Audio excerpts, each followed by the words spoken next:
ভাই শীতকালে কি পুকুরে সার প্রয়োগ করা যায়? আমরা অনেক খামারি চিন্তা করে থাকি যে শীতকালীন সময়ে আমরা পুকুরে সার প্রয়োগ করব। দেখুন, আপনি যদি শীতকালীন সময় সার প্রয়োগ করেন সেই ক্ষেত্রে নানাবিধ সমস্যায় পড়তে পারেন। সেই সমস্যাগুলো নিয়ে আলোচনা করব। এর পাশাপাশি আমরা সার কেন প্রয়োগ করি সেটা আমরা জানার চেষ্টা করব। আমরা সচরাচর 3টা ক্ষেত্রে সার প্রয়োগ করে থাকি। এক নাম্বার কি, পুকুর প্রস্তুতির সময়, অর্থাৎ মাছ ছাড়বো তার আগে পুকুরটা প্রস্তুত করে নেওয়ার জন্য বা প্রাকৃতিক খাবার তৈরি করার জন্য আমরা সার প্রয়োগ করে থাকি। দ্বিতীয় যে কারণে আমরা পুকুরে সার প্রয়োগ করি সেটা কি, পুকুরের রং দেখে সার প্রয়োগ করার একটা নিয়ম আমাদের দেশে আছে, অর্থাৎ পুকুরের পানি সবুজ রাখতে হবে, এই জন্য আমরা সার প্রয়োগ করে থাকি। তৃতীয় যে কারণে আমরা সার প্রয়োগ করে থাকি সেটা কি, মাছের খাদ্য তৈরিতে, অর্থাৎ মাছের জন্য প্রাকৃতিক খাবার তৈরি করব, সেটা মাছ রানিং চাষে আছে, এই জন্য আমরা কি করব, জৈব সার বা অজৈব সার আমরা পুকুরে প্রয়োগ করি।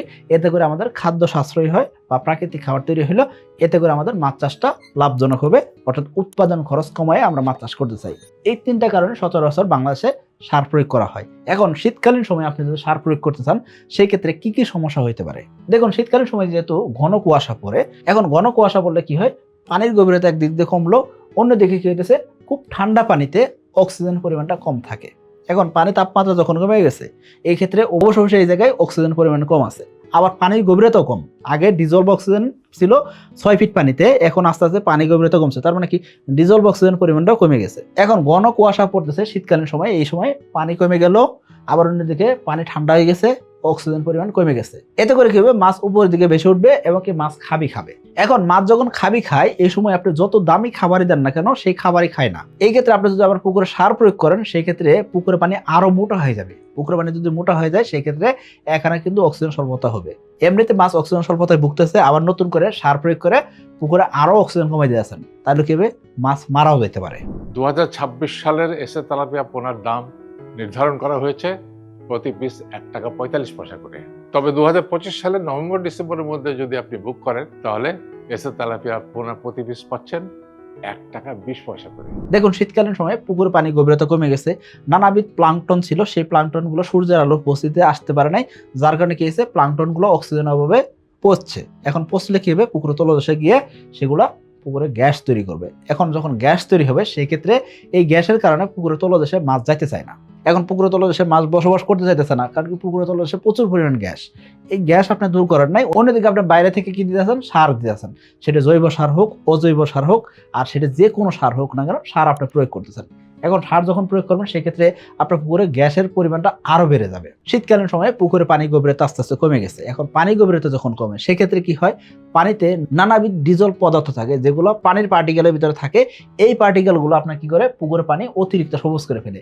এই যে পানি অতিরিক্ত সবুজ হয়ে গেল, এই অতিরিক্ত সবুজ হওয়ার কারণে এই সবুজ কণা অর্থাৎ ফাইটোপ্লাঙ্কটন, এই ফাইটোপ্লাঙ্কটন এরা নিজেরাও কিন্তু অক্সিজেন গ্রহণ করে। এখন অক্সিজেন যখন গ্রহণ করবে, অর্থাৎ অক্সিজেন তারা মাছের সাথে শেয়ার করতেছে, তার মানে কি হবে, মাছের অক্সিজেন কমে যাইতেছে। এখন আপনি পুকুরে পানি সবুজ করার জন্য তো সার দিতে চাইতেছেন। এখন আপনি বলতে পারেন, ভাই আমার পুকুর পানি তো অতিরিক্ত সবুজ না, আমার পুকুরের পানি কালো। এই ক্ষেত্রে আমি কি করবো, এই ক্ষেত্রে আপনি চুন প্রয়োগ করেন, পানি আগে স্বচ্ছ করেন, স্বচ্ছ করার পরে আপনারা কি করেন, এখানে প্রোবায়োটিক প্রয়োগ করেন, সার প্রয়োগ করেন না। খেয়াল করবেন, আপনার পুকুরের পানি যদি অতিরিক্ত সবুজ হয়ে যায়, এই ক্ষেত্রে যে কোনো প্রকার লিকুইড খাবার, ডুবন্ত খাবার এবং সার প্রয়োগ করা থেকে বিরত থাকতে হবে। পাশাপাশি শীতকালীন সময়ে মাছের রোগ ব্যাধি বেড়ে যায়। এই রোগ ব্যাধি যখন বেড়ে যাইতেছে সেই ক্ষেত্রে আপনি যদি আবার সার প্রয়োগ করেন সেই ক্ষেত্রে রোগের প্রাদুর্ভাব অনেক বেড়ে যেতে পারে। এই জন্য বলবো, অবশ্যই শীতকালীন সময়ে কোনো প্রকার সার আমরা প্রয়োগ করবো না। সেটা যে কোনো জৈব সার হোক অজৈব সার হোক, মুরগি লিটার হোক, যে কোনো জিনিস হোক না কেন, একদম আপনি যদি বলেন যে আমি ভাই 5 দিন 7 দিন খোল ভিজাই রেখে দেই, এই খোলটা তো মাছ খাবার খায়, 5 দিন 7 দিন যদি খোল ভিজাই রাখেন, এটা কোনোভাবে মাছের সরাসরি খাবার হিসেবে যাইতেছে না। 5 দিন 7 দিন খোল ভিজাই রাখার মাধ্যমে এই খোলটা একদম জৈব সারে পরিণত হয়ে গেছে, এটা কোনোভাবে মাছের খাবার নয়। আবার অনেকে মুরগি লিটার ব্যবহার করেন, মুরগি লিটার ব্যবহার করা কিন্তু একেবারে নিষিদ্ধ, গভর্নমেন্ট থেকে নিষেধ করা আছে। তো আমি বলবো আপনাকে, আপনি যখন মাছ চাষ করতেছেন সেক্ষেত্রে শীতকালীন সময় সার ব্যবহার করার নিয়ম যদি বলেন, সেক্ষেত্রে নিয়মটা কি, শীতের ভিতরে সার প্রয়োগ করবো না, একদম করবো না, এটাই আমাদের নিয়ম।